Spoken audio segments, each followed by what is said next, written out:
Bom dia, seja muito bem-vindo a mais um programa de Esperança e Vida, onde nós vamos estar trazendo uma palavra de esperança para o seu coração. O texto que eu gostaria de ler com você hoje se encontra lá no começo da carta do apóstolo Paulo à igreja de Filipos, a carta aos Filipenses, onde o apóstolo Paulo vai dizer o seguinte no versículo 3 e no versículo 4. Dou graças ao meu Deus por tudo que recordo de vós, fazendo sempre com alegria e súplicas por todos vós, em todas as minhas orações. É interessante que, quando nós olhamos para esses versos, nós percebemos que o apóstolo Paulo tem aqui duas atitudes. E ele começa mostrando para essa igreja, para quem ele escreve essa carta, duas atitudes. Ele ora, primeiro, agradecendo, dando graças, sendo grato por esta igreja, por estes homens, por estas mulheres que estão ali naquela cidade.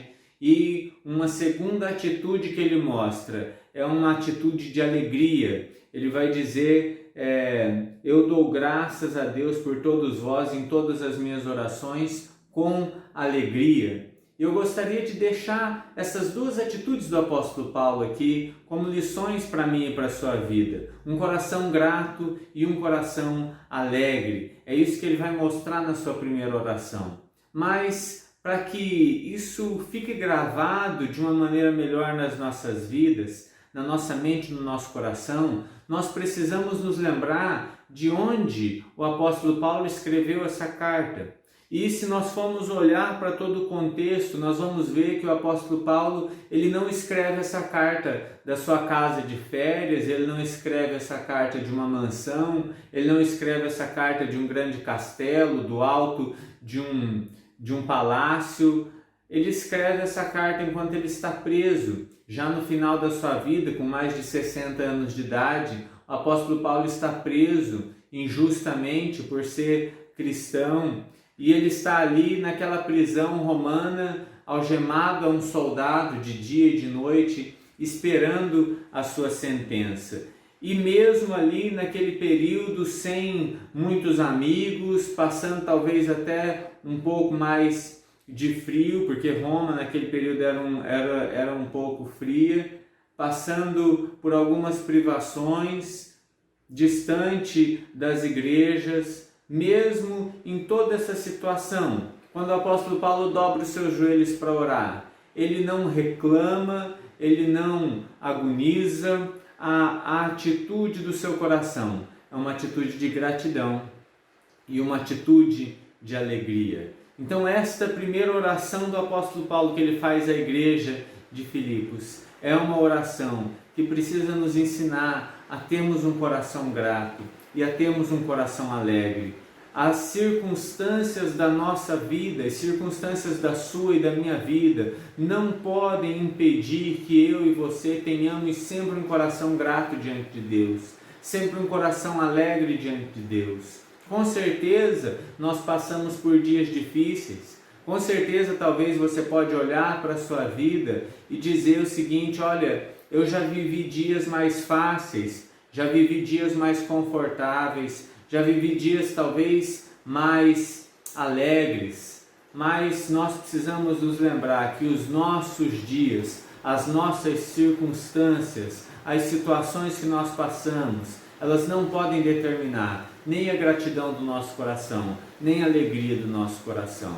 Eu não sei como está a sua família, como está o seu emprego, como estão os seus filhos, como está o seu cônjuge, como está a empresa que você trabalha, como está a sua situação financeira, a sua situação emocional, a sua situação física, a sua situação psicológica. Mas que assim como o apóstolo Paulo, nós possamos aprender a ter sempre diante de Deus um coração grato, a ter sempre diante de Deus um coração alegre, independente das circunstâncias em que nós passamos. E é interessante que o apóstolo Paulo vai dizer que ele tem um coração grato e ele tem um coração alegre, não pela situação que ele está passando, mas ele tem um coração grato e ele tem um coração alegre pela situação que a igreja está passando, pela igreja estar firmada em Cristo, pela igreja estar unida num só propósito. A alegria do coração de Paulo não vinha da sua situação. A alegria do seu coração vinha de olhar para a igreja e ver que a igreja estava caminhando. Então, que você aprenda a se alegrar, não apenas com a sua situação, não apenas com as suas conquistas, mas que você também aprenda a se alegrar com a igreja, a olhar para a igreja do Senhor Jesus e se alegrar, porque mesmo quando muitas vezes nós falhamos, mesmo quando muitas vezes nós estamos debilitados, a igreja do Senhor Jesus continua avançando, a palavra do Senhor Jesus continua sendo pregada, pessoas e mais pessoas continuam se convertendo ao Senhor Cristo Jesus, e que isto possa trazer a alegria e gratidão ao nosso coração. Que você possa olhar para as vidas que estão ao seu lado e que o seu coração possa se encher de alegria e de gratidão também por essas vidas. E nessa manhã você pense, olhe para a sua vida, olhe para a vida dos outros que estão à sua volta, olhe para a vida da igreja e você vai ver que não vão faltar motivos para que você dê graças ao Senhor Jesus. Deus abençoe demais o seu dia, um grande abraço e até a próxima.